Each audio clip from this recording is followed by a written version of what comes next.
Well, it's time now for a look through some of the top stories in today's newspapers, and Deeptika Laurent joins me on set for that. Deepti, you're starting with the U.S., where the Health Secretary, RFK Jr.'s advisory panel has voted to rescind recommendations for the flu vaccine. Yeah, that's right. RFK Jr., Robert F. Kennedy Jr., Donald Trump's health secretary and longstanding vaccine skeptic, fired 17 experts on that advisory panel recently. He replaced them with 8 new people, mostly anti-vaxxers. On Thursday, they voted to walk back vaccine recommendations for the flu, for the common flu, and the reason being a common false argument of anti-vaxxers that the flu vaccine has an ingredient that is linked to autism. That's what the New York Times reports in this article. The decision signaling a, quote, powerful shift, it says, in the way federal officials approach vaccines, but also delivering the first blows to a scientific process that has delivered effective and tested vaccines to Americans for decades. Now, that ingredient I mentioned is the focus of this article here in The Conversation, an Australian academic research website, which explains that it's called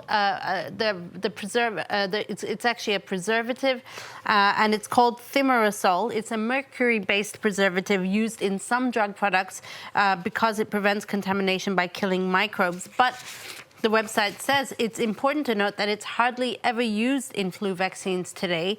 The website also explaining that the argument that vaccines cause autism because of this ingredient first surfaced in 1998 when a report, now discredited report, was published in the medical journal The Lancet, claiming that several children had developed autism following the flu shot. Discredited reports continuing to do damage years later. Deepti, this panel's decision, meanwhile, comes as the Department of Health continues to reduce its funding for vaccine research. Yeah, that's exactly what the Financial Times reports here, that Robert Kennedy sees U.S. funding for Global Vaccine Alliance. It's a global vaccine alliance called Gavi. It provides free shots, notably for meningitis, malaria, and other disease prevention, notably to impoverished populations and kids in impoverished countries around the world.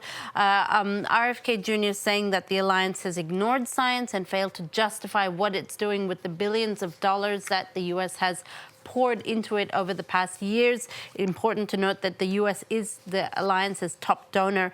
It's sharply dented the alliance's efforts to raise over $9 billion in a vaccination campaign targeting some 500 million children in the next 5 years. So that project still a couple of $1 billion short, and the fate of children who rely on these vaccine shots unknown for the moment.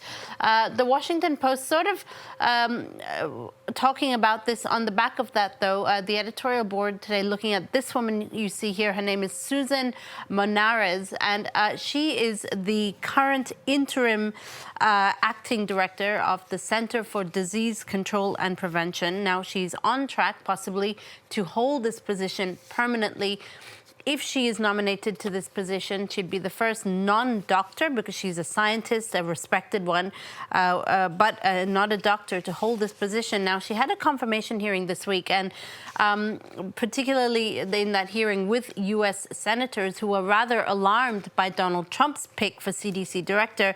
And she did impress with her ability to avoid contradicting Kennedy's decision, but also avoid endorsing his ideas when it comes to vaccines. So she's really shown herself to be quite a deft politician, quite adaptable as well, and at least on the surface we can see she's not an anti-vaxxer. So the Washington Post saying she could offer some hope in the form of a powerful antidote if she is nominated to the position of CDC, because the Center for Disease Control, of course, has a very, very huge influence on medical policy in the U.S. as well. All right, we'll be following her nomination then. On to another topic, Deepti. The French newspaper Libération is looking at the famine in Gaza on its front page today. Yeah, notably, Alison is asking the question, is famine being used as a sort of